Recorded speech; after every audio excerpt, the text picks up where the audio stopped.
人生嘅過程其實就係認識自己、改變自己嘅過程。認識自己到改變自己，前者叫明白，後者呢就叫修持。人呢一生若能越行越好，更不負嚟此世間一趟。我哋嘅老祖先呢就講俾我哋聽啦，人生嘅方向叫做自在聖言。乜嘢係聖言呢？聖言就係明白宇宙人生真相嘅人。若我哋嚟到呢個世界，決唔明白佢，亦都唔懂得佢，咁就更係白嚟呢個世間一趟啦。嚟有糊塗，去有糊塗，白白咁樣虛度一生。所以講呢，人若係真係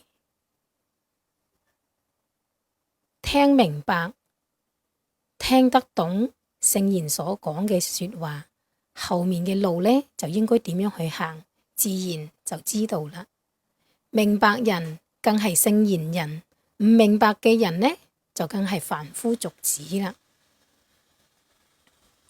我哋不妨諗一諗，我哋係呢點樣嚟到呢個世界嘅？先係我嘅出現，然後我嘅對面亦就係隨之出現啦。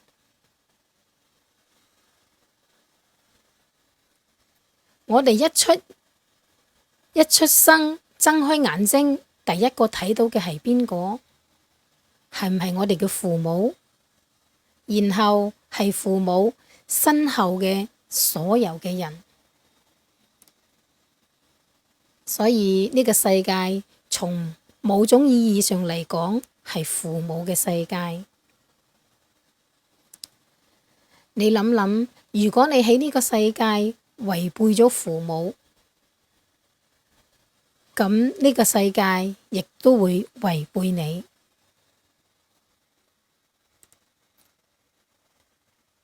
我哋今日有好多嘅不順，卻唔知道乜嘢原因。財運不順，生意不順，婚姻不順，為什麼呢？其實好多不順往往同我哋和父母嘅關係係有關嘅。我曾聽過一個咁樣嘅故事，課堂上有位師兄就問老師啦，點解我嘅人生咁不順嘅？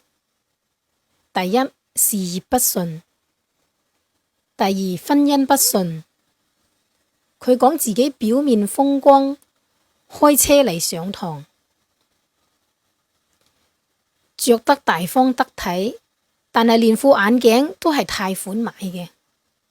老師問佢嘅婚姻如何，佢講已經娶咗3個老婆，第3個呢又快離婚啦。老師就回覆咗佢一句：你對你阿媽唔好。佢即刻講啦：老師，我唔能夠對我阿媽好。老師呢就好奇怪，就問佢咁啦。佢講：我3歲嘅時候，我阿媽就同人哋走咗啦，唔要我啦。我從細個就好恨佢。一個恨母親嘅人，樣樣都唔會順，事業、婚姻，甚至整個嘅人生，老師呢就咁樣講俾佢聽啦。呢一個並非偶然。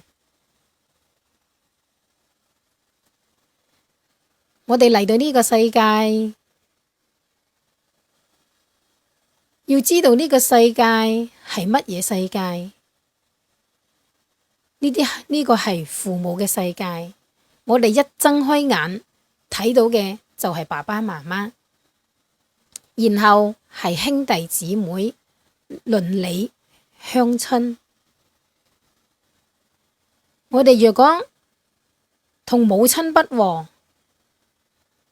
就更加唔好指望人生會順利啦。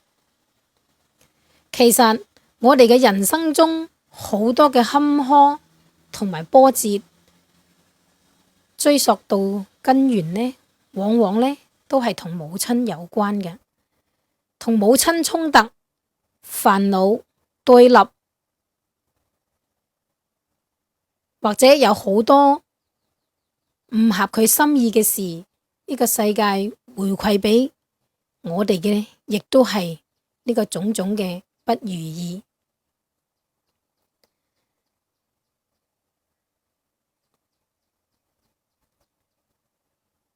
如果大家喜歡呢條視頻呢，就歡迎大家訂閱，找回自己。